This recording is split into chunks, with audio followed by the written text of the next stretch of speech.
ನಿಮ್ಮೆಲ್ಲರಿಗೂ ಈ ಉದಯ ಕಾಲದ ಶುಭ ವಂದನೆಯನ್ನು, ಶುಭ ಆಶೀರ್ವಾದವನ್ನು ಕರ್ತನ ಪವಿತ್ರ ನಾಮದಲ್ಲಿ ತಿಳಿಸುತ್ತಾ, ದೇವರ ವಾಕ್ಯ ನಮಗೆ ಈ ರೀತಿಯಾಗಿ ತಿಳಿಸ್ತಾ ಇದೆ. ಯೆಶಾಯನು ಬರೆದಂಥ ಪ್ರವಾದನೆ ಗ್ರಂಥ 53ನೇ ಅಧ್ಯಾಯ 10ನೇ ವಾಕ್ಯ ಭಾಗ. ಅವನು ಸತ್ತಾಗ ದುಷ್ಟರ ಮಧ್ಯೆ ಪುಷ್ಟರ ನಡುವೆ ಅವನನ್ನು ಹೂಣಿಟ್ಟರು. ಅವನನ್ನು ಜಜ್ಜುವುದು ಯೆಹೋವನ ಸಂಕಲ್ಪವಾಗಿತ್ತು. ಆತನು ಅವನನ್ನು ವ್ಯಾಧಿಯಿಂದ ಬಾಧಿಸಿ ಹೀಗೆಂದುಕೊಂಡನು, ಇವನು ತನ್ನ ಆತ್ಮವನ್ನು ಪ್ರಾಯಶ್ಚಿತ್ತ ಯಜ್ಞವಾಗಿ ಒಪ್ಪಿಸಿದ ಮೇಲೆ ತನ್ನ ಸಂತಾನವನ್ನು ನೋಡುವನು, ಚಿರಂಜೀವಿಯಾಗುವನು ಎಂಬುದಾಗಿ ವಾಕ್ಯವು ನಮಗೆ ತಿಳಿಸ್ತಾ ಇದೆ. ಪ್ರಿಯರೇ, ನಮಗೋಸ್ಕರವಾಗಿ ತನ್ನ ದೇಹವನ್ನೇ ಅರ್ಪಿಸಿರುವಂಥ ಆ ಲೋಕರಕ್ಷಕನನ್ನು ಈ ಒಂದು ಉದಯ ಕಾಲ ನೆನಪು ಮಾಡಿಕೊಟ್ಟ ಈ ರೀತಿಯಾಗಿ ನಾವು ರಾಗವನ್ನು ಹಾಡಿಕೊಂಡು ಈ ದಿನದ ಆರಾಧನೆಗೋಸ್ಕರವಾಗಿ ನಮ್ಮನ್ನು ಸಿದ್ಧ ಮಾಡಿಕೊಂಡ. ನಿನ್ನ ಪ್ರಸನ್ನತೆ ಒಂದೇ ಸಾಕಯ್ಯ, ನಿನ್ನ ಹೆಸರೊಂದೇ ಸಾಕು ಎಸಯ್ಯ ಎಂಬುದಾಗಿ.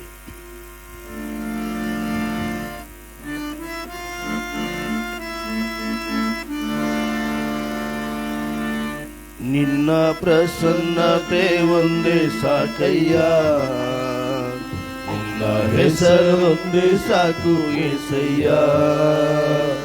ನಿನ್ನ ಪ್ರಸನ್ನತೆ ಒಂದೇ ಸಾಕಯ್ಯ, ನಿನ್ನ ಹೆಸರೊಂದೇ ಸಾಕು ಏಸಯ್ಯ. ಎಸಯ್ಯ ಏಸಯ್ಯ ಏಸಯ್ಯ ಏಸಯ್ಯ. ನಿನ್ನ ಪ್ರಸನ್ನತೆ ಒಂದೇ ಸಾಕಯ್ಯ, ಏಸಯ್ಯ ಏಸಯ್ಯ. ನಿನ್ನ ಹೆಸರೊಂದೇ ಸಾಕು ಏಸಯ್ಯ. ಬರುಳಾಗಿರುವ ಭೂಮಿಯಿಂದ ಜೀವದ ಹೊರತೆಯ ಊಹಿಸುವ, ಮರುಳಾಗಿರುವ ಭೂಮಿಯಿಂದ ಜೀವದ ಹೊರತೆಯ ಊಹಿಸುವ, ಮರುಭೂಮಿಯಾದ ನನ್ನ ಬಾಳಲ್ಲಿ ಪ್ರೀತಿಯ ಕಾರಂಜಿ ಉಕ್ಕಿಸುವ ಎಸಯ್ಯ ಎಸಯ್ಯ. ನಿನ್ನ ಪ್ರಸನ್ನತೆ ಒಂದೇ ಸಾಕಯ್ಯ, ಏಸಯ್ಯ ಏಸಯ್ಯ. ನಿನ್ನ ಹೆಸರೊಂದೇ ಸಾಕು ಏಸಯ್ಯ. ಜೀವಕ್ಕಿಂತ ಶ್ರೇಷ್ಠವಾದ ನಿನ್ನ ಪ್ರೇಮವ ಜೀವಮಾನವೆಲ್ಲ ಹೀಗೆ ಹಾಡುವೆ. ಜೀವಕ್ಕಿಂತ ಶ್ರೇಷ್ಠವಾದ ನಿನ್ನ ಪ್ರೇಮವ ಜೀವಮಾನವೆಲ್ಲ ನಾನು ಹೀಗೆ ಹಾಡುವೆ.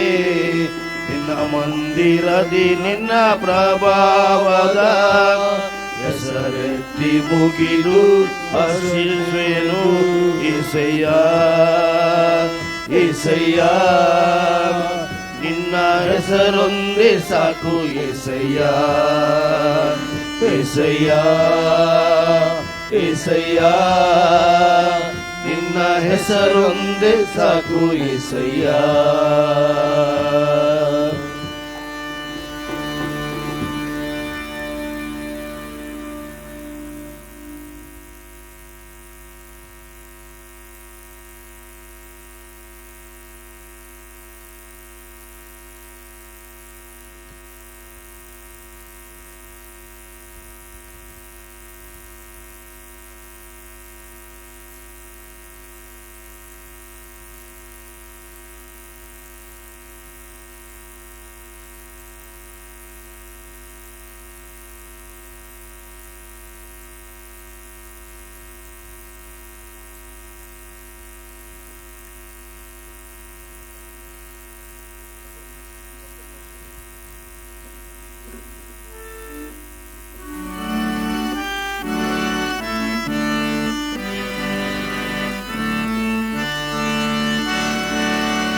ಕರ್ತನಿನ ಶಾಲೆಯ ವ್ಯಾಧಿಯ ಸಹಾಯ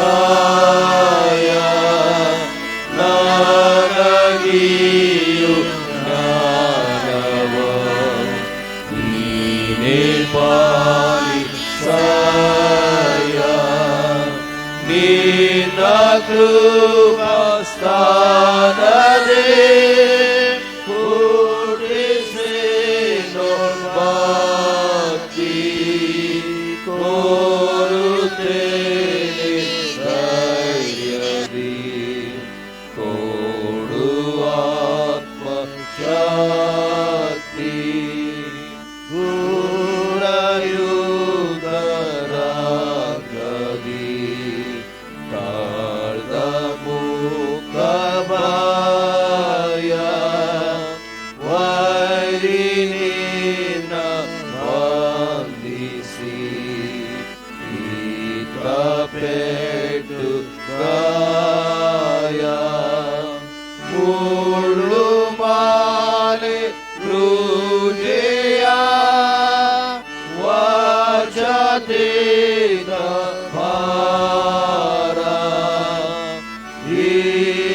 ಮಾಡಿಕೊಳ್ಳೋಣ. ಬಹಳವಾಗಿ ಪ್ರೀತಿ ಮಾಡುವ ಸರ್ವಶಕ್ತನಾದ ದೇವರೇ, ಅಪ್ಪ ಕರ್ತನೆ, ಬೆಳಗಿನ ಜಾವದಲ್ಲಿ ನಿನ್ನ ಆಲಯಕ್ಕೆ ಬಂದು ಪ್ರಾರ್ಥನೆ ಮಾಡುವಂಥ ಕೃಪೆಯನ್ನು ಕೊಟ್ಟಿದ್ದಕ್ಕಾಗಿ ನಿನಗೆ ಕೋಟಿ ಕೋಟಿ ಸ್ತೋತ್ರಪ್ಪ. ಅಪ್ಪ ಕರ್ತನೆ, ಹೇಳವಾಗಿ ಶ್ರಮ ಮರಣ ದಿನದಲ್ಲಿ ಬಂದು ಹೋದಂಥ ಪ್ರತಿಯೊಬ್ಬ ಸೇವಕರನ್ನು ನೀನು ಆಶೀರ್ವದಿಸು ಕರ್ತನೆ. ಅವರು ಹೊತ್ತುಕೊಂಡ ಬಂದು ವಾಕ್ಯಗಳನ್ನು ನಮಗೆ ಹೇಳಿರುವಾಗ ಕರ್ತನೆ, ಆ ವಾಕ್ಯಗಳು ನಮ್ಮ ಜೀವಿತದಲ್ಲಿ ಕಾರ್ಯವನ್ನು ಮಾಡುವಂತೆ ಕೃಪೆ ಮಾಡಿಕೊಡು ಕರ್ತನೆ. ಹಾಗೂ ನಮ್ಮ ಸಭಾ ಪಾಲಕರನ್ನು, ಸಭಾ ಹಿರಿಯರನ್ನು ನಿನ್ನ ಕೈಗೆ ಒಪ್ಪಿಸಿಕೊಡುವಳಾಗಿದ್ದೇನೆ. ಅವರು ಮಾಡುವಂಥ ಸೇವೆಯನ್ನು ನೀನು ಆಶೀರ್ವದಿಸು ಕರ್ತನೆ. ಅಪ್ಪ ಕರ್ತನೆ, ಸೇವೆಯಲ್ಲಿ ಅವರು ಬಲವಾಗಿ ದುಡಿಯುತ್ತಿರುವಾಗ ಕರ್ತನೆ, ಅವರನ್ನು ನೀನು ಹೆಚ್ಚೆಚ್ಚಾಗಿ ಆಶ್ರಯಿಸು ಕರ್ತನೆ. ನಮ್ಮ ಸಭೆಯ ಎಲ್ಲ ಅನ್ಯೋನ್ಯ ಕೂಟವನ್ನು ನಿನ್ನ ಕೈಗೆ ಒಪ್ಪಿಸಿಕೊಡುವಳಾಗಿದ್ದೇನೆ ಕರ್ತನೆ. ಅಲ್ಲಿ ಮಾಡುವ ಪ್ರತಿಯೊಂದು ಪ್ರಾರ್ಥನೆಯನ್ನು ನೀನು ಲಾಲಿಸು ಕರ್ತನೆ. ಅಪ್ಪ ಕರ್ತನೆ, ನಮ್ಮ ಸಭೆಯಲ್ಲಿರುವ ಪ್ರತಿಯೊಂದು ಕುಟುಂಬವನ್ನು ನಿನ್ನ ಮುಂದೆ ನೆನಪು ಮಾಡಿಕೊಳ್ಳುತ್ತಾ ಇದ್ದೇನಪ್ಪ. ಎಲ್ಲ ಕುಟುಂಬವನ್ನು ನೀನು ಆಶೀರ್ವದಿಸು ಅಪ್ಪ ಕರ್ತನೆ. ವೃದ್ಧ ತಂದೆ ತಾಯಿಗಳನ್ನು ನಿನ್ನ ಮುಂದೆ ನೆನಪು ಮಾಡಿಕೊಳ್ಳುತ್ತಾ ಇದ್ದೇನೆ ಅಪ್ಪ. ಎಲ್ಲ ವೃದ್ಧ ತಂದೆ ತಾಯಿಗಳನ್ನು ನೀನು ಆಶೀರ್ವದಿಸು. ಅವರು ತೆಗೆದುಕೊಳ್ಳುವ ಗುಳಿಗೆ ಆಹಾರವನ್ನು ನೀನು ಮುಟ್ಟು ಕರ್ತನೆ. ಹಾಗೂ ನಮ್ಮ ರಾಜ್ಯದಲ್ಲಿ ನಡೆದ ಎಲ್ಲ SLC ಮಕ್ಕಳಿಗೋಸ್ಕರ ನಿನ್ನಲ್ಲಿ ಪ್ರಾರ್ಥಿಸುತ್ತಾ ಇದ್ದೇನೆಪ್ಪ. ಅಪ್ಪ, ಎಲ್ಲ ಮಕ್ಕಳ ಸಂಗಡ ಇದ್ದಿದ್ದಕ್ಕಾಗಿ ನಿನಗೆ ಸ್ತೋತ್ರಪ್ಪ. ಅಪ್ಪ ಕರ್ತನೆ, ಇಲ್ಲಿ ಬೆಳಗಿನ ಜಾವದಲ್ಲಿ ಬಂದಿರುವ ಪ್ರತಿಯೊಂದು ಆತ್ಮಗಳನ್ನು ನಿನ್ನ ಕೈಗೆ ಒಪ್ಪಿಸಿಕೊಡುವಳಾಗಿದ್ದೇನೆ ಕರ್ತನೆ. ಹಾಗೂ ಆನ್ಲೈನ್ ಮೂಲಕವಾಗಿ ಕೇಳುತ್ತಿರುವ ಪ್ರತಿಯೊಂದು ಆತ್ಮಗಳನ್ನು ನೀನು ಆಶೀರ್ವದಿಸು ಕರ್ತನೆ. ಅಪ್ಪ ಕರ್ತನೆ, ಈಗ ನಮಗೆ ವಾಕ್ಯಗಳನ್ನು ಹಂಚಿಕೊಡುವ ಸೇವಕರನ್ನು ನಿನ್ನ ಕೈಗೆ ಒಪ್ಪಿಸಿಕೊಡುತ್ತಾ ಇದ್ದೇನಪ್ಪ. ಅವರು ಹೇಳುವ ವಾಕ್ಯಗಳು ನಮ್ಮ ಜೀವಿತದಲ್ಲಿ ಕಾರ್ಯವನ್ನು ಮಾಡುವಂತೆ ಕೃಪೆ ಮಾಡಿಕೊಡು ಕರ್ತನೆ. ಅಪ್ಪ ಕರ್ತನೆ, ನಿನ್ನ ಸೇವಕನನ್ನು ಆಶೀರ್ವದಿಸು ಕರ್ತನೆ. ಅವರು ಮಾಡುವಂಥ ಸೇವೆಯನ್ನು 100ರಷ್ಟು ಫಲ ಕೊಡುವಂತೆ ಕೃಪೆ ಮಾಡಿಕೊಡು ಕರ್ತನೆ. ಅಪ್ಪ ಕರ್ತನೆ, ಆನ್ಲೈನ್ ಮೂಲಕವಾಗಿ ಧ್ವನಿವರ್ಧಕವಾಗಿ ಸೇವೆಯನ್ನು ಮಾಡುತ್ತಿರುವ ನಿನ್ನ ಮಕ್ಕಳನ್ನು ಆಶೀರ್ವದಿಸು ಕರ್ತನೆ. ಅವರ ಕುಟುಂಬವನ್ನು ನೀನು ಆಶೀರ್ವದಿಸು ಕರ್ತನೆ. ಅಪ್ಪ ಕರ್ತನೆ, ಹಾಸ್ಪಿಟಲಲ್ಲಿ ಕೆಲಸ ಮಾಡುತ್ತಿರುವ ಪ್ರತಿಯೊಬ್ಬ ಸಿಸ್ಟರ್ಸ್ ಅನ್ನು, ಡಾಕ್ಟರ್ಸ್ ಅನ್ನು ನಿನ್ನ ಮುಂದೆ ನೆನಪು ಮಾಡಿಕೊಳ್ಳುತ್ತಾ ಇದ್ದೇನಪ್ಪ. ಅವರನ್ನು ನೀನು ಆಶೀರ್ವದಿಸು ಕರ್ತನೆ. ರೋಗಿಗಳನ್ನು ನೀನು ಮುಟ್ಟು ಕರ್ತನೆ. ವೈದ್ಯರಿಗಿಂತ ಘನ ವೈದ್ಯನು ನೀನು ಕರ್ತನೆ. ಅಪ್ಪ ಕರ್ತನೆ, ರೋಗದಲ್ಲಿ ನರಳುತ್ತಿರುವ ಪ್ರತಿಯೊಬ್ಬ ಮಕ್ಕಳನ್ನು ಕರ್ತನೆ ನಿನ್ನಲ್ಲೇ ನಂಬಿಕೆ ಇಟ್ಟುಕೊಂಡು ಕರ್ತನೆ ಪ್ರಾರ್ಥಿಸುವಾಗ ಕರ್ತನೆ ಅವರ ರೋಗಗಳು ಸ್ವಸ್ಥವಾಗುವಂತೆ ಕೃಪೆ ಮಾಡಿಕೊಡು ಕರ್ತನೆ. ಅಪ್ಪ ಕರ್ತನೆ, ಎಲ್ಲ ಪ್ರಾರ್ಥನೆಯ ಭಿನ್ನವನ್ನು ನೀನು ಕೇಳುತ್ತಾ ಇದ್ದೆಂದು ನಜರೇತಿನ ಯೇಸು ಕ್ರಿಸ್ತನ ಹೆಸರಿನಲ್ಲಿ ಎಲ್ಲವನ್ನು ಬೇಡಿ ಹೊಂದಿದ್ದೇನೆ ತಂದೆ, ಆಮೇನ್. ದೇವರನ್ನು ಮಹಿಮೆ ಪಡಿಸುವುದಕ್ಕಾಗಿ ಪರದೆಯ ಮೇಲೆ ಮೂಡಿ ಬರುವ ಹಾಡನ್ನು ಹಾಡಿಕೊಳ್ಳೋಣ. ನಿನ್ನನ್ನೇ ಆರಾಧಿಸುವೆ ಹಾಡನ್ನು ಹಾಡಿಕೊಳ್ಳೋಣ.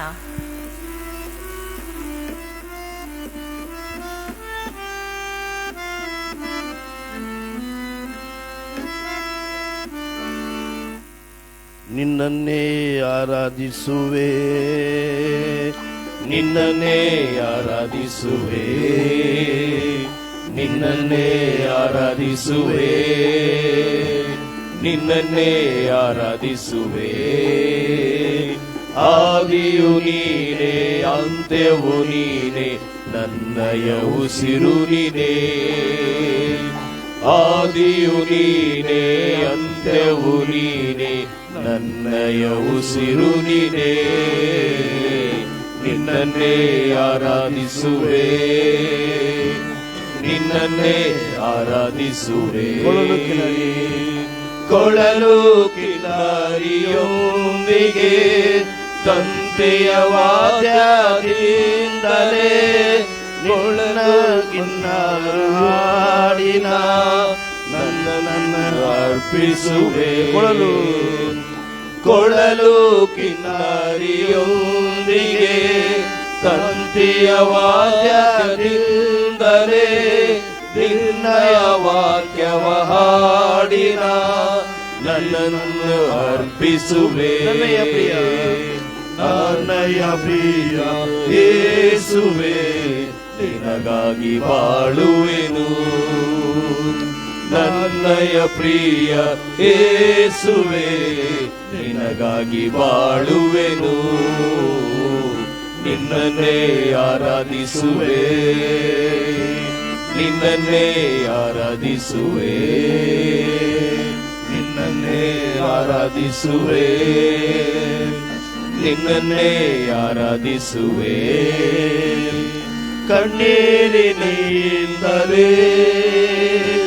ನಾನು ಪ್ರಾರ್ಥಿಸುವೆ, ನಿತ್ಯ ಜೀವವ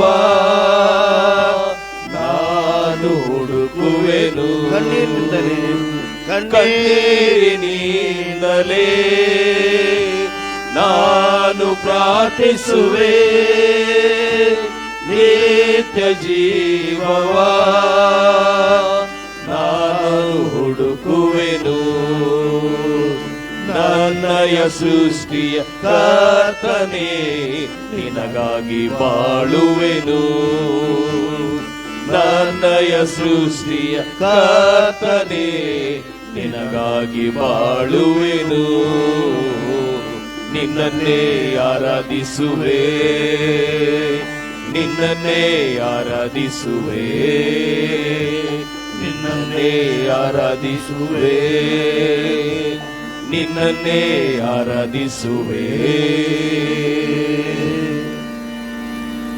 ವಾಕ್ಯ ಸಂದೇಶಕ್ಕೆ ಮುಂಚಿತವಾಗಿ ನಮ್ಮನ್ನು ಸಿದ್ಧಪಡಿಸಿಕೊಳ್ಳುವಂತೆ ಆತ್ಮನೇ ಪವಿತ್ರಾತ್ಮನೇ ಉಜ್ಜಿಸಯ ಮಾಡೆಯ ಹಾಡನ್ನು ಹಾಡಿಕೊಳ್ಳೋಣ.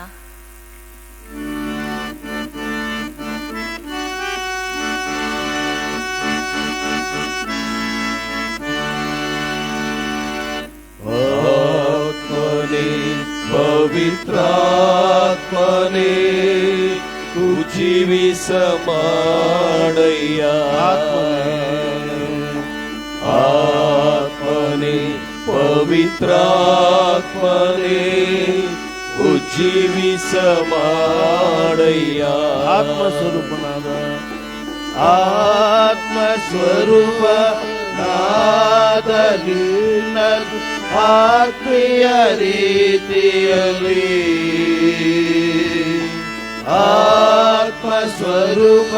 ಆತ್ಮಸ್ವರೂಪನಾದ ನಿನ್ನದು ಆತ್ಮೀಯ ರೀತಿಯಲ್ಲಿ ಸತ್ಯಕ್ಕೆ ತಕ್ಕಂತೆ ಆರಾಧಿಸಲು ನನ್ನನ್ನು ಜೀವಿಸು. ಸತ್ಯಕ್ಕೆ ತಕ್ಕಂತೆ ಆರಾಧಿಸಲು ನನ್ನನ್ನು ಜೀವಿಸು. ಆತ್ಮನೇ ಪವಿತ್ರಾತ್ಮನೇ ಉಜ್ಜೀವಿಸ ಮಾಡಯ್ಯ. ಆತ್ಮನೇ ಆತ್ಮನೇ ಪವಿತ್ರಾತ್ಮನೇ ಉಜ್ಜೀವಿಸ ಮಾಡಯ್ಯ. ಪರಿಶುದ್ಧನಾದ ನಿನ್ನನು ಪರಿಶುದ್ಧ ರೀತಿಯಲ್ಲಿ ಪರಿಶುದ್ಧನಾದ ನಿನ್ನನು ಪರಿಶುದ್ಧ ಪರಿಶುದ್ಧ ರೀತಿಯಲ್ಲಿ ನಿರ್ಮಲ ಹೃದಯದಿಂದ ನಿರ್ಮಲ ಹೃದಯದಿಂದ ಆರಾಧಿಸಲು ನನ್ನನ್ನು ಜೀವಿಸು. ನಿರ್ಮಲ ಹೃದಯದಿಂದ ಆರಾಧಿಸಲು ನನ್ನನ್ನು ಜೀವಿಸು. ಆತ್ಮನೇ, ನನ್ನ ಆತ್ಮನೇ, ಆತ್ಮನೇ, ಪವಿತ್ರಾತ್ಮನೇ, ಉಜ್ಜೀವಿಸ ಮಾಡಯ್ಯ. ತಂದೆಯೇ, ನನ್ನ ತಂದೆಯೇ, ತಂದೆಯೇ, ನನ್ನ ತಂದೆಯೇ, ಉಜ್ಜೀವಿಸ ಮಾಡಯ್ಯ. ಯೇಸುವೇ, ನನ್ನ ಯೇಸುವೇ, ಯೇಸುವೇ, ನನ್ನ ಯೇಸುವೇ, ಉಜ್ಜೀವಿಸ ಮಾಡಯ್ಯ. ಆತ್ಮನೇ, ಆತ್ಮನೇ, ಪವಿತ್ರಾತ್ಮನೇ, ಉಜ್ಜೀವಿಸ ಮಾಡಯ್ಯ. ಆತ್ಮನೇ, ಆತ್ಮನೇ, ಪವಿತ್ರಾತ್ಮನೇ, ಉಜ್ಜೀವಿಸ ಮಾಡಯ್ಯ. ಉಜ್ಜೀವಿಸ ಮಾಡಯ್ಯ. ಉಜ್ಜೀವಿಸ ಮಾಡಯ್ಯ. ಉಜ್ಜೀವಿಸ ಮಾಡಯ್ಯ.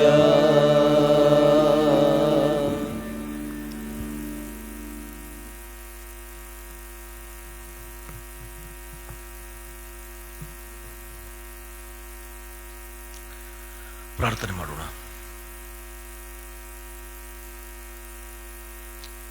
ಮಹೋನ್ನತನು ಕೃಪಾವಂತನಾದ ಸ್ವಾಮಿ,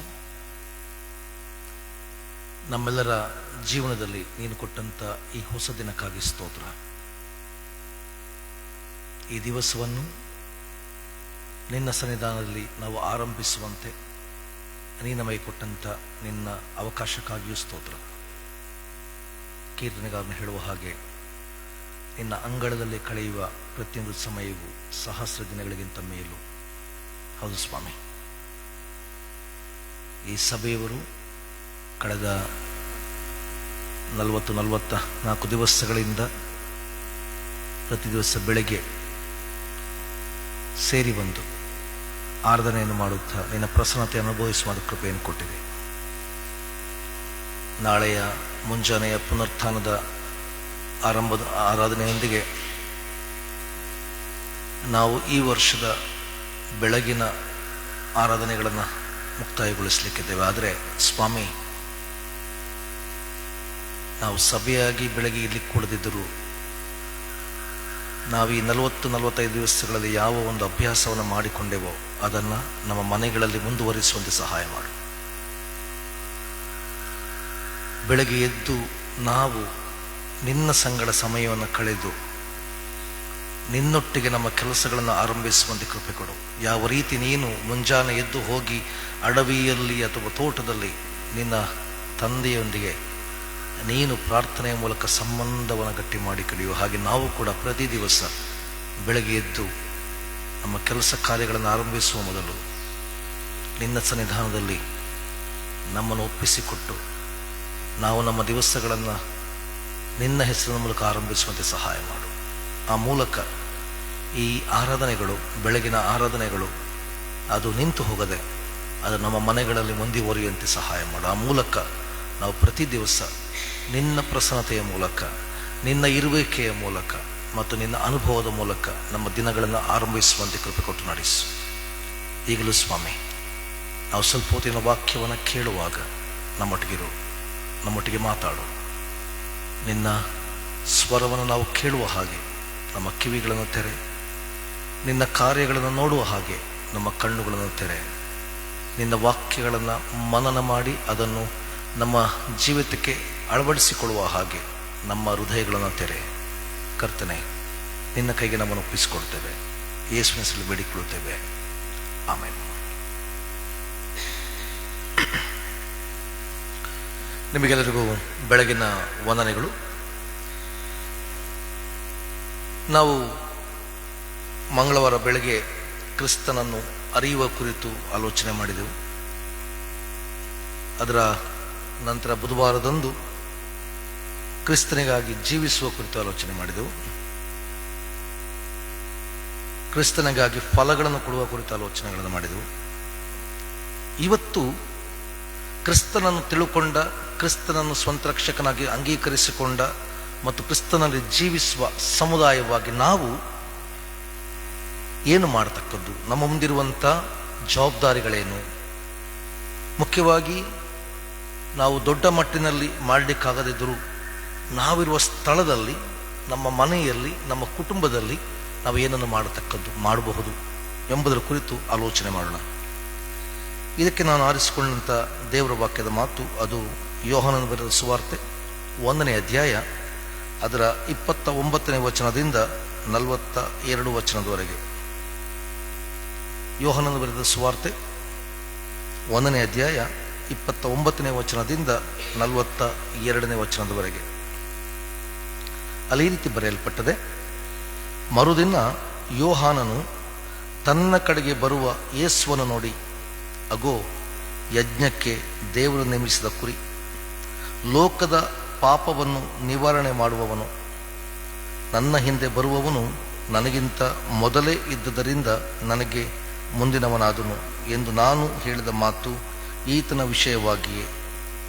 ನನಗೂ ಆತನ ಗುರುತಿರಲಿಲ್ಲ, ಆದರೆ ಆತನನ್ನು ಇಸ್ರಾಯೇಲರಿಗೆ ತಿಳಿಯಪಡಿಸೋದಕ್ಕೋಸ್ಕರವೇ ನಾನು ನೀರಿನ ಸ್ನಾನವನ್ನು ಮಾಡಿಸುವವನಾಗಿ ಬಂದೆನು ಅಂದನು. ಇದಲ್ಲದೆ ಯೋಹಾನನು ಸಾಕ್ಷಿ ಕೊಟ್ಟು ಹೇಳಿದನೆಂದರೆ, ದೇವರಾತ್ಮವು ಪಾರಿವಾಳದಂತೆ ಆಕಾಶದಿಂದ ಇಳಿಯುವುದನ್ನು ನೋಡಿದೆನು. ಅದು ಆತನ ಮೇಲೆ ನೆಲೆಗೊಂಡಿತ್ತು. ನನಗೂ ಆತನ ಗುರುತಿರಲಿಲ್ಲ, ಆದರೆ ನೀರಿನ ಸ್ನಾನವನ್ನು ಮಾಡಿಸುವುದಕ್ಕೆ ನನ್ನನ್ನು ಕಳುಹಿಸಿದಾತನು, ಯಾವನ ಮೇಲೆ ಆತ್ಮವು ಇಳಿದು ಬಂದು ಇರುವುದನ್ನು ನೀನು ನೋಡುವೆಯೋ ಆತನೇ ಪವಿತ್ರಾತ್ಮದ ಸ್ನಾನವನ್ನು ಕೊಡುವವನು ಎಂದು ತಾನೇ ನನಗೆ ಹೇಳಿದನು. ನಾನು ಅದನ್ನು ನೋಡಿ ಈತನೇ ದೇವಕುಮಾರನೆಂದು ಸಾಕ್ಷಿ ಕೊಟ್ಟಿದ್ದೇನೆ ಅಂದನು. ಮರುದಿನ ತಿರುಗಿ ಯೋಹಾನನು ಅವನ ಶಿಷ್ಯರಲ್ಲಿ ಇಬ್ಬರು ನಿಂತುಕೊಂಡಿದ್ದಾಗ ಯೋಹಾನನು ಅಲ್ಲಿ ತಿರುಗಾಡುತ್ತಿರುವ ಯೇಸುವನ್ನು ನೋಡಿ, ಅಗೋ, ಯಜ್ಞಕ್ಕೆ ದೇವರು ನೇಮಿಸಿದ ಕುರಿ ಅಂದನು. ಆ ಇಬ್ಬರು ಶಿಷ್ಯರು ಇದನ್ನು ಕೇಳಿ ಯೇಸುವಿನ ಹಿಂದೆ ಹೋದರು. ಯೇಸು ಹಿಂತಿರುಗಿ ಅವರು ತನ್ನ ಹಿಂದೆ ಬರುವುದನ್ನು ಕಂಡು, ನಿಮಗೆ ಏನು ಬೇಕಾಗಿದೆ ಎಂದು ಕೇಳಲು ಅವರು, ರಬ್ಬಿಯೇ, ನೀನು ಇಳುಕೊಂಡಿರುವುದು ಎಲ್ಲಿ ಅಂದರು. ರಬ್ಬಿ ಅಂದರೆ ಗುರು. ಆತನು, ಬಂದು ನೋಡಿರಿ ಅಂದಾಗ ಅವರು ಬಂದು ಆತನು ಇಳುಕೊಂಡಿದ್ದ ಸ್ಥಳವನ್ನು ನೋಡಿ ಆ ದಿವಸ ಆತನ ಸಂಗಡ ಇದ್ದರು. ಆಗ ಹೆಚ್ಚು ಕಡಿಮೆ ಸಾಯಂಕಾಲ 4 ಗಂಟೆ ಆಗಿತ್ತು. ಯೋಹಾನನ ಮಾತನ್ನು ಕೇಳಿ ಯೇಸುವನ್ನು ಹಿಂಬಾಲಿಸಿದ ಇಬ್ಬರಲ್ಲಿ ಸೀಮೋನ್ ಪೇತ್ರನ ತಮ್ಮನಾದ ಅಂದ್ರೆಯನು ಒಬ್ಬನು. ಇವನು ಮೊದಲು ತನ್ನ ಅಣ್ಣನಾದ ಸೀಮೋನನನ್ನು ಕಂಡುಕೊಂಡು ಅವನಿಗೆ, ಮೆಸ್ಸಿಯನು ನಮಗೆ ಸಿಕ್ಕಿದನು ಎಂದು ಹೇಳಿ ಅವನನ್ನು ಯೇಸುವಿನ ಬಳಿಗೆ ಕರ್ಕೊಂಡು ಬಂದನು. ಮೆಸ್ಸಿಯನು ಅಂದರೆ ಕ್ರಿಸ್ತನು. ಯೇಸು ಅವನನ್ನು ನೋಡಿ, ನೀನು ಯೋಹಾನನ ಮಗನಾದ ಸೀಮೋನನು, ಇನ್ನು ಮೇಲೆ ಕೇಫನೆನಿಸಿಕೊಳ್ಳುವೆ ಅಂದನು. ಕೇಫನೆಂದರೆ ಪೇತ್ರ. ಕರ್ತನಲ್ಲಿ ಪ್ರೀತಿಯುಳ್ಳ ದೇವಜನರೇ, ಇವತ್ತಿನ ವಾಕ್ಯ ಭಾಗದಲ್ಲಿ ಕೇಳಿದ ಹಾಗೆ ಅಲ್ಲಿ ಯೋಹಾನನು 2 ಕಡೆ ಒಂದು ಮಾತನ್ನು ಬಳಸ್ತಾನೆ. ಸ್ಥಾನಿಕನಾದ ಯೋಹಾನ 2 ಕಡೆಗಳಲ್ಲಿ ಅಲ್ಲಿ ಹೇಳುವಂಥ ಮಾತು, ನನಗೆ ಆತನ ಗುರುತು ಇರಲಿಲ್ಲ, ನನಗೆ ಆತನ ಗುರುತು ಇರಲಿಲ್ಲ. ಮತ್ತು ಯಾವಾಗ ನನಗೆ ಅವನ ಗುರುತು ಗೊತ್ತಾಯಿತೋ, ಆತ ಯಾರೆಂಬುದು ತಿಳಿದು ಬಂತೋ, ಆಗ ಸ್ನಾನಿಕನಾದ ಯೋಹಾನ ಮಾಡಿದ ಕೆಲಸ ಏನು ಹೇಳ್ತಾನೆ. ಆತನ ವಿಷಯವಾಗಿ ಸಾಕ್ಷಿ ಕೊಡ್ತಾನೆ. This is very important. ಕ್ರಿಸ್ತನನ್ನು ಅರಿತುಕೊಂಡ ನಾವು, ಕ್ರಿಸ್ತನಲ್ಲಿ ಜೀವಿಸುವ ನಾವು, ಕ್ರಿಸ್ತನಿಗಾಗಿ ಫಲ ಕೊಡುವ ನಾವು ಆತನಿಗೆ ಸಾಕ್ಷಿಗಳಾಗಿ ಇರುವಂಥದ್ದು. ಇಡೀ ಕ್ರೈಸ್ತ ಸಮುದಾಯ ಕ್ರಿಸ್ತನ ಸಾಕ್ಷಿ. ನಾವು ಕೆಲವು ಸಲ ಸಾಕ್ಷಿಯನ್ನ ಬೇರೆ ರೀತಿಯಲ್ಲಿ ಅರ್ಥ ಮಾಡಿಕೊಳ್ತೇವೆ. ಅದು ಬೇಡ ಅಂತ ನಾನು ಹೇಳುವುದಿಲ್ಲ, ಆದರೆ ಸಾಮಾನ್ಯವಾಗಿ ಕೆಲವು ಸಲ ಸಾಕ್ಷಿ ಅಂತ ಹೇಳಿದ್ರೆ ನನ್ನ ಜೀವನದಲ್ಲಿ ಏನು ಅದ್ಭುತ ಆಯಿತು, ನನಗೆ ಎಂಥದ್ದಾಯಿತು ಎಂಬುದನ್ನು ಹೇಳುವಂಥದ್ದು. ಆದರೆ ಯೋಹಾನ ಸುವಾರ್ತೆಗೆ ಬಂದರೆ ಅರಿಕೆ, ಬಾಯಿಯಿಂದ ಅರಿಕೆ ಮಾಡುವುದೆಂಬುದು ಕೇವಲ ನಿಂತುಕೊಂಡು ಇಲ್ಲಿ ಏನೋ ಮಾತಾಡುವುದಲ್ಲ. ಅಲ್ಲಿ ಅರಿಕೆ ಎಂಬುದು ಅವರ ಇಡೀ ಜೀವನಕ್ಕೆ ಸಂಬಂಧಿಸಿದ ವಿಚಾರ. ಯಾಕಂದರೆ ಯೋಹಾನನ ತನ್ನ ಸುವಾರ್ತೆಯನ್ನು ಬರೆಯುವ ಸಮಯದಲ್ಲಿ ಯೋಹಾನನ ಸಮುದಾಯ ಏನಿದೆ ಅದು ತೀವ್ರಕರವಾದ ಹಿಂಸೆಯನ್ನು ಅನುಭವ ಮಾಡುತ್ತಿದ್ದಂಥ ಸಮುದಾಯ.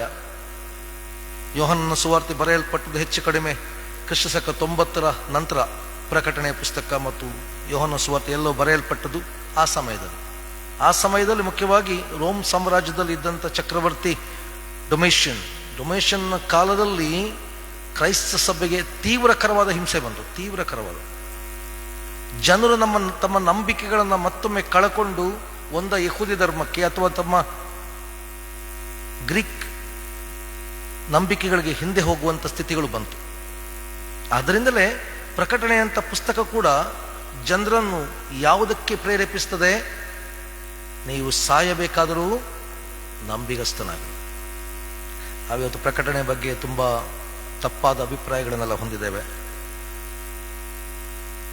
ಆದರೆ ಪ್ರಕಟಣೆಯ ಪುಸ್ತಕದಲ್ಲಿ ಅದನ್ನು ಓದಲಿಕ್ಕೆ ನಮಗೆ ಕಷ್ಟ, ಅರ್ಥ ಆಗಲಿಕ್ಕೆ ಕಷ್ಟ. ಆದರೆ ಸೆಂಟ್ರಲ್ ಒಂದೇ ಥೀಮ್ ಇರುವಂಥ ಏನಂತ ಹೇಳಿದ್ರೆ, ನಿಮ್ಮ ಎಲ್ಲ ಕಷ್ಟಗಳ ಮಧ್ಯೆ ಎಂಥದೇ ಶೋಧನೆಗಳು ಬರಲಿ, ಎಂಥದೇ ಹಿಂಸೆ ಬರಲಿ, ಅವೆಲ್ಲವುಗಳ ಮಧ್ಯೆ ಏನಾಗಿರಿ? ಕರ್ತನಿಗೆ ನಂಬಿಗಸ್ತರಾಗಿರಿ. ಕೊನೆಯ ಜಯ ಯಾರಿಗೆ? ಕ್ರಿಸ್ತನಿಗೆ.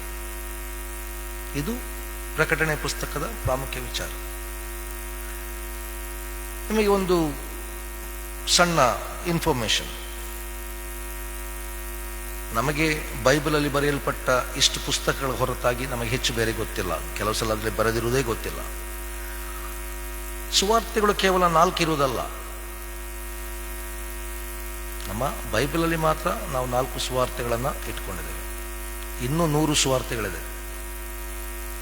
ಓಕೆ, ಇನ್ನೂ 100 ಸುವಾರ್ತೆಗಳಿದೆ. ಮರಿಯಳ ಸುವಾರ್ತೆ, ಪೇತ್ರನ ಸುವಾರ್ತೆ, ಪೌಲನ ಸುವಾರ್ತೆ, ತೋಮನ ಸುವಾರ್ತೆ,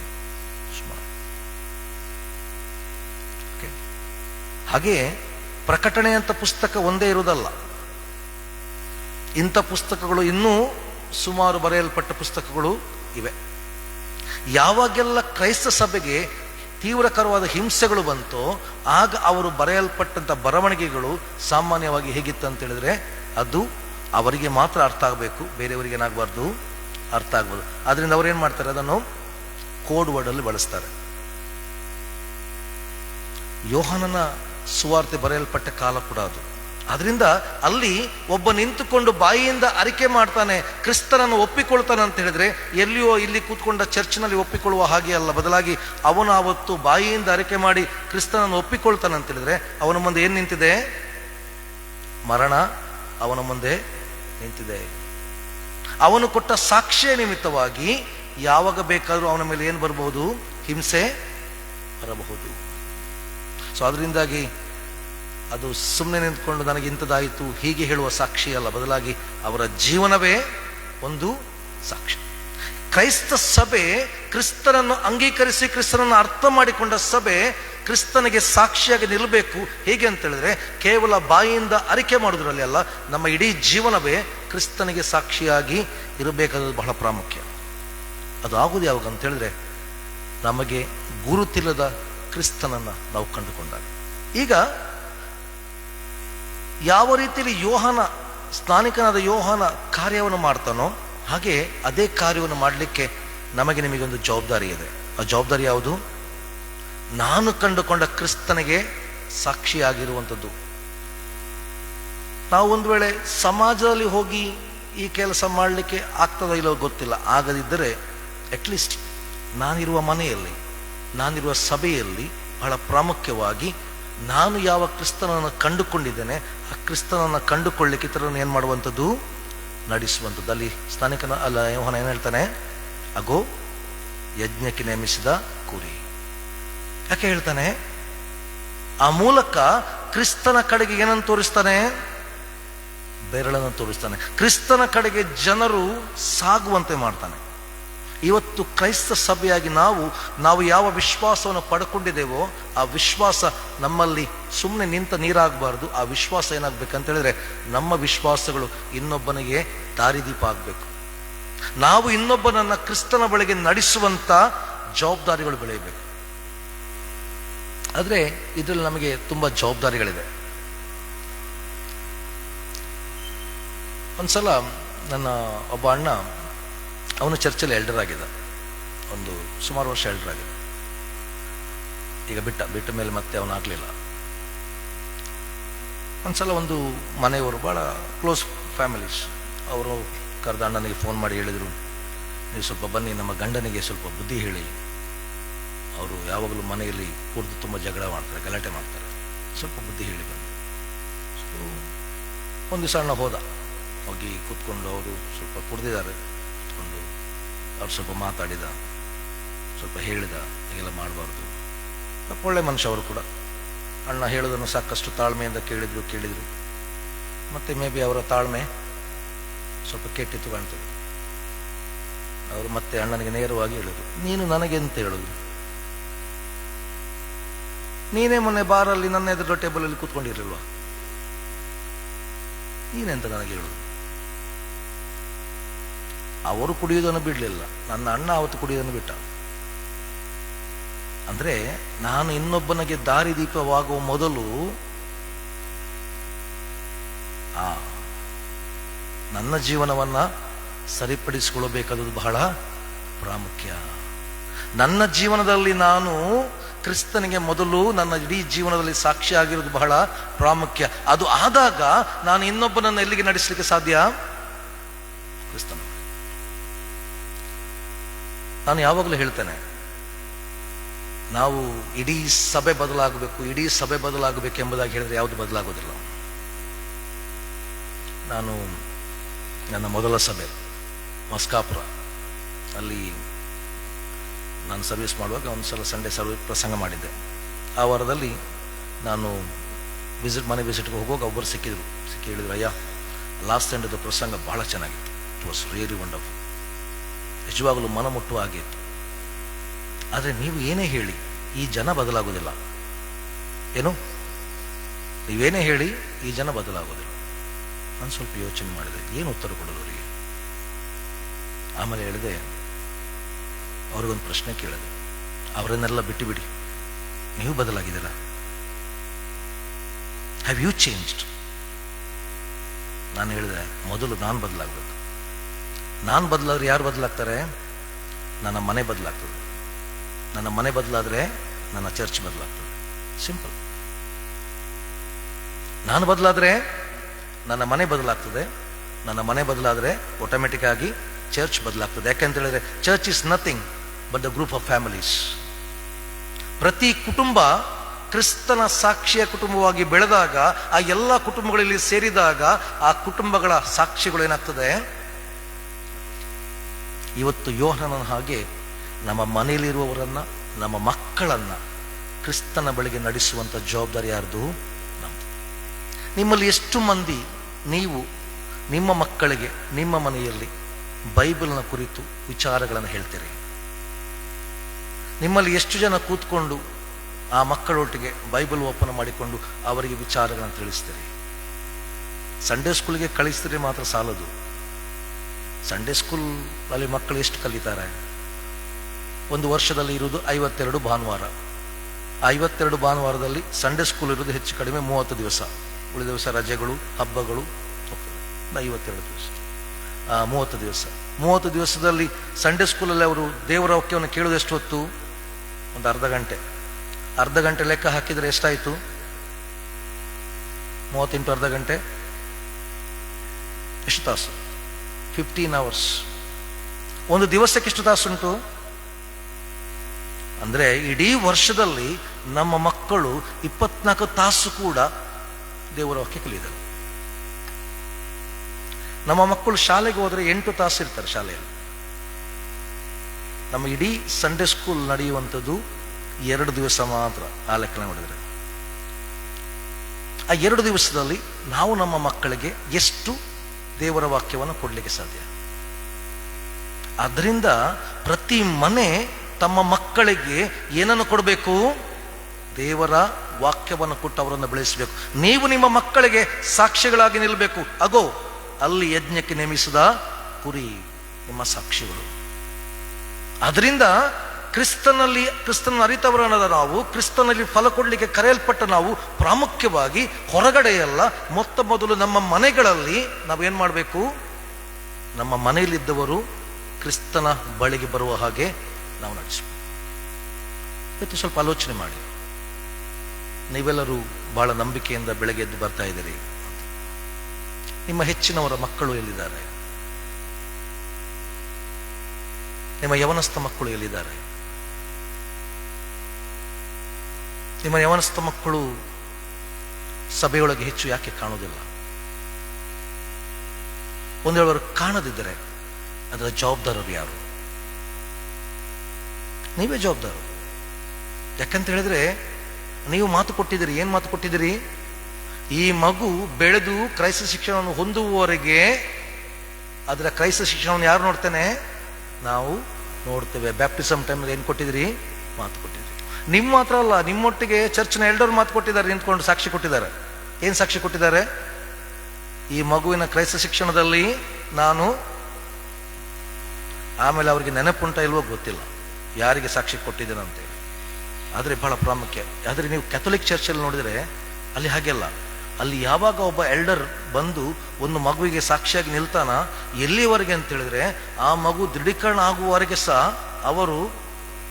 ಅವರನ್ನು ಗಾಡ್ ಫಾದರ್ ಆ ಥರ ಕರೀತಾರೆ, ಅವರ ಪ್ರತಿಯೊಂದಕ್ಕೂ ಕೂಡ. ಯಾಕೆಂದರೆ ಅದು ನಿಲ್ಲಬೇಕು.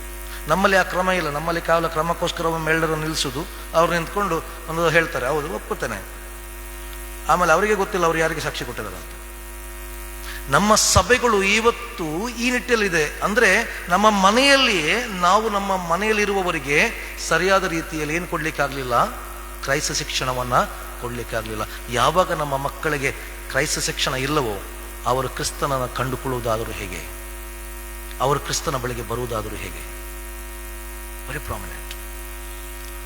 ಮೊದಲಾಗಿ ನಮ್ಮ ಮನೆಗಳಲ್ಲಿ ಪ್ರಾರ್ಥನೆಗಳು ಪ್ರಾಮುಖ್ಯವಾಗಿ ಇರಬೇಕು. ಅದು ಇದ್ದಾಗ ನಮ್ಮ ಮನೆಯಲ್ಲಿರುವ ಮಕ್ಕಳು ಆಟೋಮ್ಯಾಟಿಕ್ ಆಗಿ ಏನು ಮಾಡ್ತಾರೆ? ಅದನ್ನು ಕಲಿತಾರೆ. ನಾನು ಬಾಂಬೆಯಲ್ಲಿದ್ದಾಗ, ಚರ್ಚಲ್ಲಿದ್ದಾಗ ಒಂದ್ಸಲ ಯಾವಾಗ ಮನೆಗೆ ಬರ್ತಿದೆ 3 ತಿಂಗಳಿಗೊಮ್ಮೆಲ್ಲ ಬಂದಾಗ ಧಾರಾವಾಹಿ ನಡೀತಾ ಇತ್ತು ಮನೆಯಲ್ಲಿ. ಕೂತ್ಕೊಂಡು ನೋಡ್ತಾ ಇದೆ. ಸೊ ಧಾರಾವಾಹಿ ಒಂದು ಹಾಡು ಅದಾವೆಲ್ಲ. ಈಗ ಧಾರಾವಾಹಿಗಳೆಲ್ಲ ಮೊದಲು ಒಂದು ಹಾಡು, ಕೊನೆಗೆ ಒಂದು ಹಾಡು ಬರ್ತಾ ಇರ್ತದೆ. ಕೊನೆಯ ಹಾಡು ಬಂದಾಗ ನನ್ನ ಅಣ್ಣನ ಮಗ, ಅವನಾಗ ಜಸ್ಟ್ 3 ಇಯರ್ಸ್, ಈಗ ಅವನಿಗೆ 24 ವರ್ಷ, ಆಗ 3 ವರ್ಷ. ಸೀದಾ ಒಳಗೆ ಹೋಗಿ ಒಂದು ಚಾಪೆ ತಗೊಂಡು ಬಂದ. ನಾನು ಎನಿಸಿದೆ ಮೋಸ್ಟ್ಲಿ ಅವನಿಗೆ ನಿದ್ದೆ ಬರ್ತಿರಬೇಕು, ಅದಕ್ಕೆ ಚಾಪೆ ತಂದಿದ್ದಾನೆ ಅಂತ. ಕೆಲವು ತಂದದ್ದು ಅವನಿಗೆ ಯಾವಾಗಲೂ ಗೊತ್ತುಂಟು, ಈ ಹಾಡು ಬಂದ ಮೇಲೆ ನಾವು ಮನೆಯಲ್ಲಿ ಪ್ರಾರ್ಥನೆ ಮಾಡ್ತೇವೆ. So he had a routine. ಆದ್ರಿಂದ ಏನು ಮಾಡ್ತಾನೆ, ಹೋಗಿ ಪ್ರಾರ್ಥನೆ ಮಾಡಲಿಕ್ಕೆ ಚಾಪೆ ತಂದು ಹಾಕಿ ರೆಡಿ ಮಾಡಿದ. ನಮ್ಮ ಮನೆಯಲ್ಲಿ ನಾವು ಯಾವಾಗ ರುಟೀನ್ ಆಗಿ ಮಾಡಿಕೊಂಡು ಹೋಗ್ತೇವೋ ಆಟೋಮ್ಯಾಟಿಕ್ ಆಗಿ ನಮ್ಮ ಮಕ್ಕಳು ಏನಾಗ್ತಾರೆ, ಅದರಲ್ಲಿ ಬೆಳೀತಾರೆ, ಪಾರ್ಟಿಸಿಪೇಟ್ ಮಾಡ್ತಾರೆ. ಅದರಿಂದ ನಮ್ಮ ಮನೆಯಲ್ಲಿ ಸಾಕ್ಷಿಗಳಾಗಿ ಮೊದಲಾಗಿರಬೇಕು. ಆಮೇಲೆ ನಾವು ಸಮಾಜಕ್ಕೆ ಬರೋಣ. Very important. ಎರಡನೇದಾಗಿ ನಮ್ಮೆಲ್ಲರಿಗೆ ಕೂಡ ಇರಬೇಕಾದಂಥ ಅನುಭವ ಏನಂತ ಹೇಳಿದ್ರೆ, ಇಲ್ಲಿ ಯೋಹಾನನು ಹೇಳುವಂಥ ಅಥವಾ ಯೇಸು ಹೇಳುವಂಥ ಅನುಭವ ಏನದು? ಈಗ ಯೇಸುನ ಬಳಿಗೆ ಇಬ್ಬರು ಬರ್ತಾರೆ, ಬಂದು ಕೇಳ್ತಾರೆ, ರಬ್ಬಿಯೇ ನೀನು ಎಲ್ಲಿ ಇಳ್ಕೊಂಡಿದ್ದಿ? ಯೇಸುನ ಹೇಳ್ತಾನೆ, ನನ್ನ ಅಡ್ರೆಸ್ ಇದು, ಇಂತಿಂಥ ಊರು, ಇಂಥ ಪ್ಲೇಸ್, ಗದಗದಲ್ಲಿ mission compound, so please come and visit me at this time. ಹೇಳಿದ್ನ? ಯೇಸೇನು ಹೇಳಿದ? ಬಂದು ನೋಡು, ಕಮ್ ಆ್ಯಂಡ್ ಸಿ. ನಾವು ಇವತ್ತು ಯೇಸುವನ್ನ ಬಂದು ನೋಡಬೇಕಾದಂಥ ಅವಶ್ಯಕತೆ ಇದೆ. ಯಾಕಂತ ಹೇಳಿದ್ರೆ ನಾವು ಎಲ್ಲಿಯೋ ದೂರದಲ್ಲಿ ನಿಂತ್ಕೊಂಡು ಯೇಸುವನ್ನು ನೋಡುವುದಲ್ಲ, ಯೇಸುವಿನ ಬಳಿಗೆ ಬಂದು ಯೇಸುವಿನೊಟ್ಟಿಗೆ ಇದ್ದುಕೊಂಡು ಯೇಸು ಯಾರೆಂಬುದನ್ನು ತಿಳ್ಕೊಳ್ಬೇಕಾದದ್ದು ಬಹಳ ಪ್ರಾಮುಖ್ಯ. You should have that personal experience. ಅದನ್ನು ಅಲ್ಲಿ ಹೇಳ್ತಾನೆ, ಏನು ಮಾಡು, ಬಂದು ನೋಡಿ. ಮತ್ತು ದೇವರ ವಾಕ್ಯ ಹೇಳ್ತದೆ, ಈಗ ಅವರು ಯೇಸುವಿನ ಬಳಿಗೆ ಬಂದರು, ಯೇಸು ಎಲ್ಲಿ ಉಳ್ಕೊಂಡಿದ್ದಾನೆಂಬುದಾಗಿ ನೋಡಿದರು. ಈಗಲ್ಲಿ ಏನಾಯಿತು? ಮುಂದಕ್ಕೆ ಈಗ ಅವರಲ್ಲಿ ಒಬ್ಬ ಹೋಗಿ ಯಾರನ್ನು ಕರ್ಕೊಂಡು ಬರ್ತಾನೆ? ಅವನ ಅಣ್ಣನನ್ನು ಕರ್ಕೊಂಡು ಬರ್ತಾನೆ. ಏನು ಹೇಳ್ತಾನೆ? ನಮಗೆ ಯಾರು ಸಿಕ್ಕಿದ್ರು? ಮೆಸ್ಸಿ. ಯೇಸು ಹೇಳಿದ್ನ ನಾನು ಮೆಸ್ಸಿ ಅಂತ ಅವರಿಗೆ? ಯೇಸು ಹೇಳಲಿಲ್ಲ. ಆದರೆ ಯೇಸುವಿನೊಟ್ಟಿಗೆ ಕಳೆದ ಸಮಯ ಅವರಿಗೆ ಯೇಸು ಯಾರೆಂಬುದನ್ನು ಏನು ಮಾಡಿತ್ತು? ಅರ್ಥ ಮಾಡಿತ್ತು. This is what very important. ಈ 45 ದಿವಸದಲ್ಲಿ ನೀವು ಬೆಳಗ್ಗೆ ಬಂದು ಇಲ್ಲಿ ಏನನ್ನ ಕಂಡುಕೊಂಡಿದ್ದೀರಿ, ಯಾವುದನ್ನು ಕೇಳಿದಿರಿ, ಯಾವ ನಂಬಿಕೆಯಲ್ಲಿ ನೀವು ಬಂದಿದ್ದೀರಿ, ಅದು ನಿಮ್ಮನ್ನು ಎಲ್ಲಿಗೆ ನಡೆಸಬೇಕಂತ ಹೇಳಿದ್ರೆ ಯೇಸು ಯಾರು ಎಂಬ ಸ್ಪಷ್ಟತೆಗೆ ನಡೆಸಬೇಕು. ನನಗೆ ಯಾರು? ಅಲ್ಲಿ ಆಂಧ್ರೆಯ ಹೋಗಿ ತನ್ನ ಅಣ್ಣನಿಗೆ ಹೇಳುವಂಥದ್ದು, ನಮಗೆ ಯಾರು ಸಿಕ್ಕಿದ? ಮೆಸ್ಸಿಯ ಸಿಕ್ಕಿದ. ಅಷ್ಟು ಮಾತ್ರ ಅಲ್ಲ, ಅಲ್ಲಿ ಅವನನ್ನು ಕರ್ಕೊಂಡು ಎಲ್ಲಿ ಬರ್ತಾನೆ? ಯೇಸುವಿನ ಬಳಿಗೆ. ಇವತ್ತು ಯೇಸುವಿನ ಬಳಿಗೆ ಕರ್ಕೊಂಡು ಬರುವಂಥ ಅವಶ್ಯಕತೆಗಳಲ್ಲಿ ಯಾರಿದ್ದೇವೆ? ನಾವಿದ್ದೇವೆ. ನಮ್ಮ ಸಾಕ್ಷಿಯಲ್ಲಿ ಅಂತ ಹೇಳಿದ್ರೆ ನಾವು ನಮ್ಮ ಮನೆಯವರನ್ನ, ನಮ್ಮ ಮಕ್ಕಳನ್ನ ಎಲ್ಲಿಗೆ ತರಬೇಕು? ಯೇಸುವಿನ ಬಳಿಗೆ ತರಬೇಕು. ಅಂದರೆ they should have that experience. ನಾನು ಯಾವಾಗಲೂ ಹೇಳ್ತೇನೆ, ಮುಖ್ಯವಾಗಿ ವರ್ಲ್ಡ್ ಸಂಡೇ ಸ್ಕೂಲ್ ಡೇಗೆಲ್ಲ ಪ್ರಸಂಗಕ್ಕೆ ಕರೆದಾಗ ನಾನು ಸಾಮಾನ್ಯವಾಗಿ ಚರ್ಚ್ಗಳಿಗೆ ಹೇಳ್ತೇನೆ, ನಮ್ಮ ಸಂಡೇ ಸ್ಕೂಲ್ಗೆ ಬರುವ ಪ್ರತಿ ಮಗು ಸಂಡೇ ಸ್ಕೂಲಲ್ಲಿ ಯೇಸುವಿನ ಅನುಭವಕ್ಕೆ ಬರಬೇಕು. ಬೈಬಲ್ ನಾಲೆಜ್ ಒಂದಿದ್ರೆ ಸಾಲದು. ಬೈಬಲ್ ನಾಲೆಜ್ ಇದ್ದವರು ಸುಮಾರು ಜನ ಇದ್ದಾರೆ, ಓಕೆ, ನಾವು ಕಲಿಬಹುದು. ಅಥವಾ ಬಾಯಿಪಾಠ ವಚನ ಮಾಡಿದರೆ ಸಾಲದು. They should have that believe experience. ನೀವು ಆರಂಭದಲ್ಲಿ ಚಿಕ್ಕ ಮಕ್ಕಳಿಗೆ ಅದನ್ನು ಕೊಡುತ್ತಾ ಬಂದರೆ ಖಂಡಿತವಾಗಲು ಅವರು ದೊಡ್ಡದಾದಾಗ ತಪ್ಪಿ ಹೋಗುವುದಿಲ್ಲ. ನಮ್ಮ ಮನೆಯಲ್ಲಿ ಇವತ್ತು ನಮ್ಮ ಮಕ್ಕಳು ನಮ್ಮ ಕೈ ಜಾರಿ ಹೋಗಿದ್ದಾರೆ ಅಂದರೆ ಅದಕ್ಕೆ ಅರ್ಥ ನಾವು ಆ ಮಕ್ಕಳಿಗೆ ಕೊಡಬೇಕಾದನ್ನು ಕೊಡುವಲ್ಲಿ ಎಲ್ಲಿಯೋ ಸೋತು ಹೋಗಿದ್ದೇವೆ. ನಾವೆಲ್ಲವನ್ನು ಕೊಟ್ಟಿದ್ದೇವೆ, ಆದರೆ ಅಮೂಲ್ಯವಾಗಿ ಕೊಡುವುದರಲ್ಲಿ ಸೋತು ಹೋಗಿದ್ದೇವೆ. ಅದರಿಂದ ಇವತ್ತು ನಮಗಿರುವ ಜವಾಬ್ದಾರಿ, ಒಂದು ಕಡೆಯಲ್ಲಿ ನಾವು ಗೊತ್ತಿಲ್ಲದಂಥ ಕ್ರಿಸ್ತನನ್ನ ಅರ್ಥ ಮಾಡಿಕೊಳ್ಳುವಂಥದ್ದು, ಆಮೇಲೆ ಆ ಕ್ರಿಸ್ತನ ಮೇಲೆ ನಂಬಿಕೆ ಇಡುವಂಥದ್ದು, ಮತ್ತು ಆ ಕ್ರಿಸ್ತನಿಗೆ ಸಾಕ್ಷಿಗಳಾಗಿ ನಿಲ್ಲುವಂಥದ್ದು. ನಮಗೆ, ನಾನು ಹೇಗಾಗಲೇ ಹೇಳಿದಾಗೆ, ನಮಗೆ ದೊಡ್ಡದಾಗಿ ಮಾಡಲಿಕ್ಕೆ ಆಗದಿದ್ದರೂ ನಮ್ಮ ಒಂದು ಮನೆಯನ್ನು, ನಮ್ಮ ಕುಟುಂಬವನ್ನು ನಾವು ಎಲ್ಲಿಗೆ ನಡೆಸಬೇಕು? ಕ್ರಿಸ್ತನ ಬಳಿಗೆ. ನಮ್ಮಲ್ಲಿರುವ ಮನೆಯಿರುವ ಮಕ್ಕಳನ್ನು, ಯವನಸ್ಥ ಮಕ್ಕಳನ್ನು ಕ್ರಿಸ್ತನ ಬಳಿಗೆ ನಡೆಸಬೇಕು. ಇಲ್ಲವಾದಲ್ಲಿ ಮುಂದಿನ ದಿವಸಗಳಲ್ಲಿ ನಮ್ಮ ಸಭೆಗಳು ಒಂದಲ್ಲ ಒಂದು ರೀತಿಯ ಸಮಸ್ಯೆ ಎದುರಿಸ್ತದೆ. ನೋಡಿ, ಒಂದು ವೇಳೆ ಇವತ್ತು ನಮ್ಮ ಯವನಸ್ಥ ಮಕ್ಕಳು ಅವರು ಆರಾಧನೆಯ ಪಾಲುದಾರರಲ್ಲದಿದ್ದರೆ, ನಮ್ಮ ಯವನಸ್ಥ ಮಕ್ಕಳು ಅವರು ಚರ್ಚ್ನ ಆಕ್ಟಿವಿಟಿಯ ಪಾಲುದಾರರಲ್ಲಿದ್ದರೆ, ನಾಳೆ ಈ ಸಭೆಯನ್ನು ಮುನ್ನಡೆಸಬೇಕಾದವರು ಯಾರು ನಡೆಸಬೇಕು? ನೀವೆಷ್ಟು ವರ್ಷ ಇರ್ತೀರಿ? ನಾಳೆಯ ಮುಂದಿನ ಸಭೆಯನ್ನು, ಜವಾಬ್ದಾರಿಗಳನ್ನು ಮುಂದೆ ಕೊಳ್ಳುವ ವ್ಯಕ್ತಿಗಳು ಯಾರು? ಇವತ್ತಿನ ಯವನಸ್ಥ ಮಕ್ಕಳು ನಾಳೆ ಸಭೆಯನ್ನು ಮುನ್ನಡೆಸಿಕೊಂಡು ಹೋಗುವ ಜವಾಬ್ದಾರಿ. ಇವತ್ತು ಅವರು ಸಭೆಯೊಳಗೆ ಇಲ್ಲದಿದ್ದರೆ ನಾಳೆ ಅವರನ್ನು ಸಭೆಯೊಳಗೆ ಕರ್ಕೊಂಡು ಬರುವುದು ಹೇಗೆ? ನಾಳೆ ಅವರ ಸಭೆಯ ಜವಾಬ್ದಾರಿಯನ್ನು ಹೊತ್ತುಕೊಳ್ಳುವುದಾದರೆ ಹೇಗೆ? ನೆನಪಿಟ್ಕೊಳ್ಳಿ, ನಾವು ಸಭೆಯಾಗಿ ಎಲ್ಲಿಯೋ ಸೋತು ಹೋಗ್ತಾ ಇದ್ದೇವೆ, ನಾವು ಸಭೆಯಾಗಿ ಎಲ್ಲಿಯೋ ತಪ್ಪು ಮಾಡ್ತಾ ಇದ್ದೇವೆ. ಇವತ್ತು ನಮಗೆ ಜವಾಬ್ದಾರಿಗಳಿದೆ. ನಾವು ಮಾತ್ರ ಕ್ರಿಸ್ತನನ್ನು ಕಂಡುಕೊಳ್ಳುವುದಲ್ಲ, ನಾನು ಮಾತ್ರ ನಂಬಿಕೆಯಲ್ಲಿ ಬಲ ಹೊಂದುವುದಲ್ಲ, ನಂಬಿಕೆಯನ್ನು ನನ್ನ ಮನೆಗೆ ನಾನು ಕೊಂಡೊಯ್ಯಬೇಕು, ನನ್ನ ಇಡೀ ಮನೆ. ಆದ್ದರಿಂದ ಯೆಹೋಶುವ ಹೇಳಿದ ಮಾತು ಏನು ಹೇಳ್ತಾನೆ? ನಾನು ಮನೆಯವರು ಅವನನ್ನು ಸೇರಿಸುವೆ. ನೀವು ಸ್ವಲ್ಪ ಆಲೋಚನೆ ಮಾಡಿ, ನಿಮ್ಮ ಮನೆಯವರು ನೀವು ಒಟ್ಟಾಗಿ ಕರ್ತನನ್ನೇ ಸೇವಿಸ್ತೀರೋ ಅಥವಾ ಬೇರೆ ಏನನ್ನಾದರೂ ಸೇವಿಸ್ತೀರೋ? ಯಾವುದನ್ನು ಸೇವಿಸ್ತೀರಿ? ನೀವು ಒಬ್ಬರೆಯ ಅಥವಾ ಇಡೀ ಕುಟುಂಬವ? ಇದಕ್ಕೆ ಇನ್ನೊಂದು ಪೂರಕವಾದ ಮಾತು ನೀವು ನೋಡಿದರೆ, ಲೂಕನ ಸುವಾರ್ತೆ 1ನೇ ಅಧ್ಯಾಯದಲ್ಲಿ ನೋಡಿದರೆ, ಅಲ್ಲಿ ಸ್ಥಾನಿಕನಾದ ಯೋಹಾನನ ಜನನಕ್ಕಿಂತ ಮುಂಚೆ ಅಲ್ಲಿ ಒಂದು ಮಾತು ಬರೆಯಲ್ಪಟ್ಟಿದೆ. ಅವನ ತಂದೆ ತಾಯಿ ಯಾರು? ಯೋಹಾನನ ತಂದೆ ತಾಯಿ ಜಕರಿಯ ಮತ್ತು ಎಲಿಜಬೆತ್. ಅಲ್ಲಿ ಒಂದು ಮಾತು ಬರೆಯಲ್ಪಟ್ಟಿದೆ, ಅವರಿಬ್ಬರು ಕರ್ತನ ದೃಷ್ಟಿಯಲ್ಲಿ ಏನಾಗಿದ್ರು? ಕರ್ತನ ಎಲ್ಲಾ ನಿಯಮ ನಿಷ್ಠೆಗಳನ್ನು ಪಾಲಿಸಿಕೊಂಡು ಕರ್ತನ ದೃಷ್ಟಿಯಲ್ಲಿ ಅವರು ನೀತಿವಂತರಾಗಿದ್ದರು. ಗಂಡ ಹೆಂಡತಿ ಇಬ್ಬರು ಕೂಡ, ಖಾಲಿ ಹೆಂಡತಿ ಮಾತ್ರ ಅಲ್ಲ, ಖಾಲಿ ಗಂಡ ಮಾತ್ರ ಅಲ್ಲ, ಗಂಡ ಹೆಂಡತಿ ಇಬ್ಬರೂ ಕೂಡ ಕುಟುಂಬದಲ್ಲಿ ನೀತಿವಂತರಾಗಿ ಬೆಳೆದಾಗ ನಮ್ಮ ಮನೆಯಲ್ಲಿರುವ ಮಕ್ಕಳು ಯೋಹಾನನಂತೆ ವಿಶೇಷವಾದ ಮಕ್ಕಳು ಆಗಿ ಬೆಳೀತಾರೆ, ಕ್ರಿಸ್ತನಿಗೆ ಸಾಕ್ಷಿಗಳಾಗಿ ಬೆಳೆಯುವ ಮಕ್ಕಳಾಗಿ ಬೆಳೀತಾರೆ. ಈ ನಿಟ್ಟಿನಲ್ಲಿ ಕಾರ್ಯ ಮಾಡಬೇಕದು ಬಹಳ ಪ್ರಾಮುಖ್ಯ. ಅದರಿಂದ ಸಭೆಯಾಗಿ ಮೊದಲು ನಾವು ಕ್ರಿಸ್ತನನ್ನು ಕಂಡುಕೊಳ್ಳೋಣ, ನಮ್ಮ ಮನೆಯನ್ನು ಕ್ರಿಸ್ತನ ಬಳಿಗೆ ನಡೆಸೋಣ. ಈ ನಿಟ್ಟಿನಲ್ಲಿ ನಮ್ಮ ಸಭೆಗಳು ಕ್ರಿಸ್ತನಿಗೆ ಸಾಕ್ಷಿಯಾಗಿ ನಿಲ್ಲುವ ಸಭೆಗಳಾಗಿ ರೂಪುಗೊಳ್ಳುವಂತೆ ಸಹಾಯ ಮಾಡಲಿ. ಆಮೇಲೆ ಪ್ರಾರ್ಥನೆ ಮಾಡೋಣ.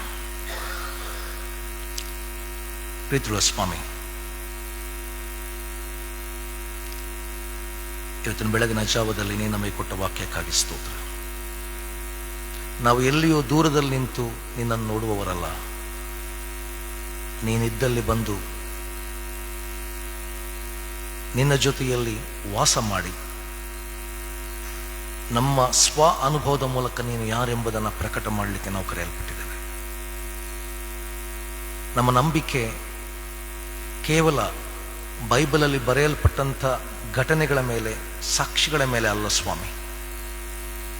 ನಾವು ನಿನ್ನನ್ನು ನಂಬಿರುವಂಥದ್ದು ನಾವು ನಿನ್ನನ್ನು ಕಂಡುಕೊಂಡದರಿಂದ, ನಾವು ನಿನ್ನ ಅನುಭವಕ್ಕೆ ಬಂದದರಿಂದ. ಹೌದು ಸ್ವಾಮಿ, ಇವತ್ತು ನಮಗೆ ಬಲವನ್ನು ಕೊಡು. ನಮ್ಮ ಇಡೀ ಕುಟುಂಬವನ್ನು ನಿನ್ನ ನಂಬಿಕೆಯಲ್ಲಿ ಬೆಳೆಸಲಿಕ್ಕೆ ಸಹಾಯ ಮಾಡು. ಆ ಮೂಲಕ ಸ್ವಾಮಿ ನಾವು ಧೈರ್ಯವಾಗಿ ನಿಂತುಕೊಂಡು ನಾನು ನನ್ನ ಮನೆಯವರು ಕರ್ತನನ್ನು ಸೇವಿಸುವೆಂಬುದಾಗಿ ಹೇಳುವಂಥ ಕೃಪೆಗೆ ನಡೆಸು ಸ್ವಾಮಿ. ಇವತ್ತು ಒಂದು ವೇಳೆ ನಮ್ಮ ಮಕ್ಕಳು ಅವರು ನಿನ್ನಿಂದ ದೂರ ಹೋಗಿರುವುದಾದರೆ, ಅವರು ನಿನ್ನ ವಾಕ್ಯವನ್ನು ಬಿಟ್ಟು ಅಲಿಯುತ್ತಿದ್ದರೆ, ಅವರಿವತ್ತು ಲೋಕದ ಆಶೆಪಾಶೆಗಳಲ್ಲಿ ಬಿದ್ದವರಾಗಿದ್ದರೆ ಸ್ವಾಮಿ, ಆ ಮಕ್ಕಳನ್ನು ನೀನು ಮುಟ್ಟು. ಯವನ ಪ್ರಾಯದಲ್ಲಿ ನಿನ್ನನ್ನು ಕಂಡುಕೊಳ್ಳುವಂಥ ಕೃಪೆಗೆ ಅವರನ್ನು ನಡೆಸು. ನಮ್ಮ ಯವನಸ್ಥ ಮಕ್ಕಳು ನಿಜವಾಗಲೂ ಕೂಡ ನಿನ್ನ ನಂಬಿಕೆಯಲ್ಲಿ ಬೆಳೆಯುವ ಹಾಗೆ ಸಹಾಯ ಮಾಡು. ಅವರು ಮುಂದಿನ ದಿವಸಗಳ ಈ ಸಭೆಯ ಆಧಾರ ಸ್ತಂಭಗಳು ಸ್ವಾಮಿ. ಆ ಯವನಸ್ಥ ಮಕ್ಕಳು ಈಗಲೇ ತಮ್ಮ ಜೀವನದಲ್ಲಿ ಕ್ರಿಸ್ತನನ್ನು ಕಂಡುಕೊಳ್ಳುವ ಕೃಪೆಗೆ ನಡೆಸಿ, ಮತ್ತು ಪ್ರತಿಯೊಂದು ತಂದೆ ತಾಯಿ ತಮ್ಮ ಮಕ್ಕಳನ್ನು ನಿನ್ನ ಬೆಳೆಗೆ ನಡೆಸಲಿಕ್ಕೆ ಸಹಾಯ ಮಾಡು ಸ್ವಾಮಿ. ನಮಗೆ ಜವಾಬ್ದಾರಿಗಳನ್ನು ಕೊಟ್ಟಿದೆ, ನಿನ್ನನ್ನು ತಿಳ್ಕೊಳ್ಳಿಕ್ಕೆ, ನಿನ್ನನ್ನು ಹಿಂಬಾಲಿಸಲಿಕ್ಕೆ ಮತ್ತು ಇತರರನ್ನು ನಿನ್ನ ಬೆಳೆಗೆ ನಡೆಸಲಿಕ್ಕೆ. ಇಂಥ ಕಾರ್ಯವನ್ನು ಮಾಡುವುದರಲ್ಲಿ ನಾವೆಲ್ಲರೂ ಕೂಡ ಕೈ ಜೋಡಿಸುವಂತೆ, ಕ್ರಿಸ್ತನಿಗೆ ಸಾಕ್ಷಿಗಳಾಗಿ ನಿಲ್ಲುವಂತೆ ಕರ್ತನೆ ನೀನೇ ನಮಗೆ ಸಹಾಯ ಮಾಡು. ಆಮೇಲೆ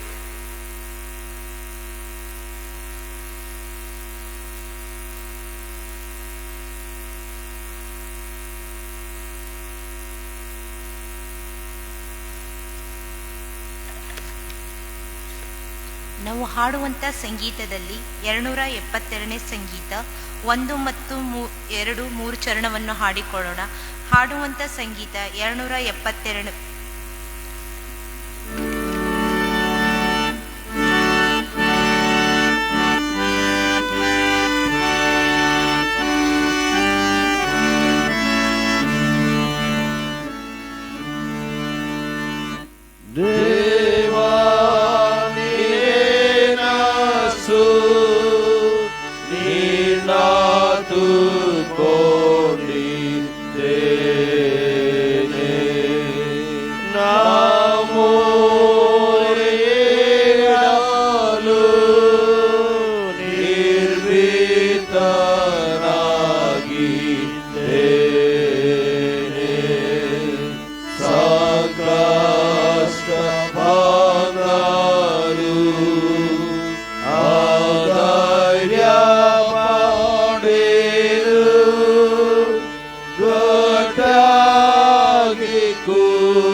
ಕರ್ತನು ಕಲಿಸಿಕೊಟ್ಟ ಪ್ರಾರ್ಥನೆಯನ್ನು ಪದ್ಯ ರೂಪವಾಗಿ ಅರಿಕೆ ಮಾಡಿಕೊಳ್ಳೋಣ.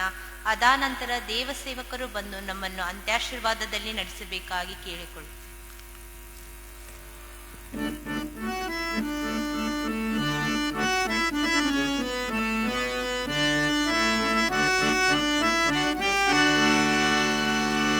ಪರಲೋಕ ಜನಕನೆ ಭವದ ವಿಧಾನವು ತೀರ್ಥವು ಪಾವನವಾಗಿರಲಿ.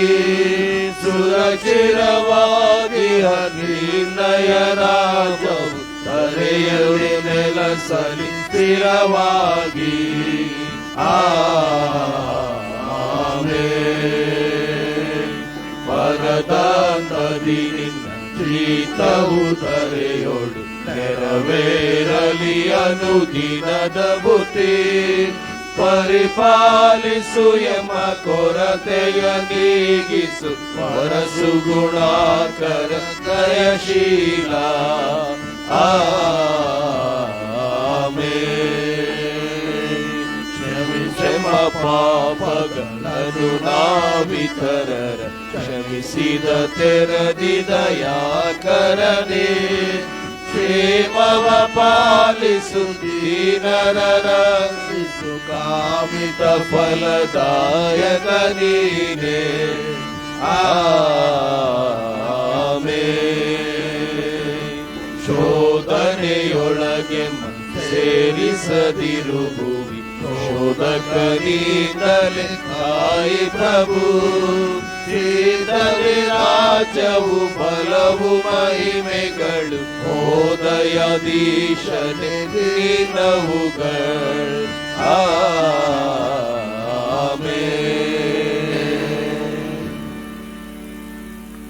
ದೇವರ ಆಶೀರ್ವಾದವನ್ನು ಹೊಂದಿಕೊಳ್ಳೋಣ.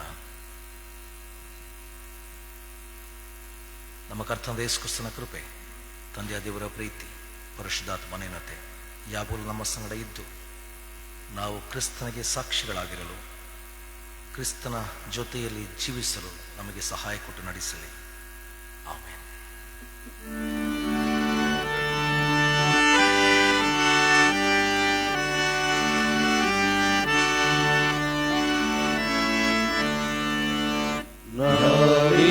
ಸೇನಾ ಯೇಸು ಕರ್ತ ಲೋಕಾರಣ್ಯ ಯಾತ್ರೆಯೋ. ನೀನೇ ಶಕ್ತ ನಾನಾಶಕ್ತ ದಾಟಿ ಸೈಸ್ವಹಸದು. ಜೀವದಾನ ತೇರಿ ಸೇನಾ